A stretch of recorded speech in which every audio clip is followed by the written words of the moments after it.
અમદાવાદ શહેરના પંડિત દીનદયાળ હોલ ખાતે હિન્દુ સનાતન ધર્મના સંસ્કારો અને પરંપરાઓને ઉજાગર કરતો ભવ્યાતિભવ્ય ત્રિવેણી સંગમ કાર્યક્રમ યોજાયો હતો। આ સાંસ્કૃતિક મહોત્સવને સંસ્કાર, અભિવ્યક્તિ અને સમાજ એકતાનો અદ્ભુત સંગમ સર્જ્યો હતો। સમસ્ત ગુજરાત બ્રહ્મ સમાજ મહિલા પાંખ દ્વારા અમદાવાદ અને ગાંધીનગર શહેરના સહયોગથી આયોજિત આ કાર્યક્રમમાં સમગ્ર ગુજરાતની એવી મહિલાઓએ ભાગ લીધો હતો જો અગાઉ ક્યારેય મંચ પર આવી ન હતી। મહિલાઓએ 16 વૈદિક સંસ્કારોનું જીવંત અને શાસ્ત્રીય પ્રદર્શન કરી કાર્યક્રમને અનોખી ઉજવણીમાં ફેરવી દીધો હતો। ત્રિવેણી સંગમ કાર્યક્રમ માત્ર બ્રહ્મ સમાજ પૂરતો મર્યાદિત ન રહી સમગ્ર સનાતન હિન્દુ ધર્મના મૂલ્યો અને પરંપરાઓને ઉજાગર કરતો મહોત્સવ બની રહ્યો હતો। કાર્યક્રમમાં વિવિધ સમાજના આગેવાનો, મહાનુભાવો તથા ધર્મચારીઓ જેમ કે પરમ પૂજ્ય અખિલેશ્વર દાસજી મહારાજ, ચૈતન્ય શંભુ મહારાજ અને ઘનશ્યામજી મહારાજ વિશેષ ઉપસ્થિત રહ્યા હતા।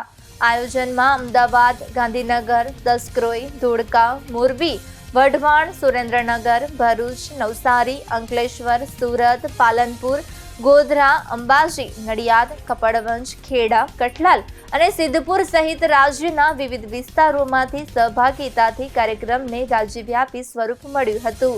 કાર્યક્રમના મુખ્ય આકર્ષણોમાં 16 વૈદિક સંસ્કારોનું જીવંત પ્રદર્શન, બ્રહ્મ મહામહેરામણ, કોફી સે મિલન તક તેમજ સંસ્કારોને ઉજાગર કરતી માહિતીસભર પુસ્તિકાનું વિમોચન સામેલ રહ્યા હતા।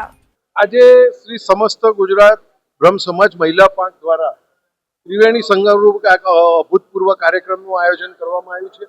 અહીંયા આગળ માણસના જન્મથી માંડીને મૃત્યુ સુધીના બધા જ સંસ્કારોનું શું મહત્વ હોય છે, કઈ રીતે એને કરવાના હોય છે, એનું માર્ગદર્શન આપવામાં આવે છે અને સનાતન ધર્મને હિન્દુ ધર્મના 16 સંસ્કારોનું ખૂબ મહત્વ રહ્યું છે। સાથે સાથે સાંજે coffee with boys and girls એટલે કે દીકરા દીકરીઓ માટે કોફી ઉપર બંને એકબીજાની પસંદગી કરે એવો પણ એક પ્રયત્ન થવાનો છે। બંને જણા પોતાની રીતે મુક્ત રીતે વાત કરી શકે। ત્રીજું, હમણાં જેમ વાત થઈ, અહીંયા જુદા જુદા સ્ટોલ મૂકવામાં આવ્યા છે।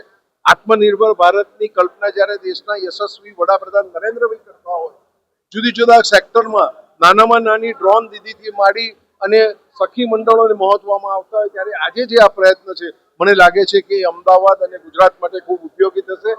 ત્રિવેણી સંગમનો પ્રોગ્રામ રાખવામાં આવ્યો પણ અમારું એ મૂળ લખવામાં આવ્યું છે કે હિન્દુ સનાતન ધર્મ, સંસ્કાર, સંસ્કૃતિ, પરંપરા ને ઉજાગર કરતો ભવ્યાતિ ભવ્ય પ્રોગ્રામ આજે સમગ્ર ગુજરાત બ્રહ્મ સમાજ, સમગ્ર ગુજરાતમાંથી મારી મહિલાઓ આવી છે, ભાઈઓ આવ્યા છે, બહેનો આવે છે। સમગ્ર ગુજરાતમાં કોઈ પણ સ્થળ એવું નથી કે જ્યાંથી આજે નથી આવ્યા। મોટી સંખ્યામાં મહેરામણ જ્યારે ઊભું થયું હોય અને આજે સૌથી પ્રથમ જે પ્રોગ્રામ છે એ 16 સંસ્કારનો પ્રોગ્રામ છે।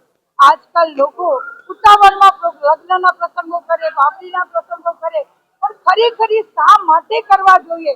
આપણા 16 સંસ્કાર શું છે એની જાણકારી માટે અમારા સમગ્ર ગુજરાતની મહિલાઓ જે ઘરમાં જ છે, ક્યારે સ્ટેજ ઉપર નથી આવી, એ બધી મહિલાઓને સ્ટેજ ઉપર લાવવાનું મેં કામ કર્યું છે ને મારી બહેનો એટલી બધી ખુશ છે।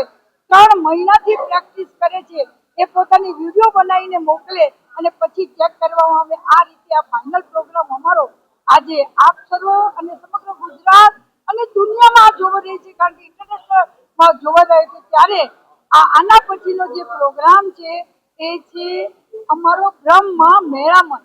આ પ્રોગ્રામની અંદર સમગ્ર ગુજરાતમાંથી ભાઈઓ, બહેનો, વડીલો, દીકરા દીકરીઓ મોટી સંખ્યામાં આવી રહ્યા છે।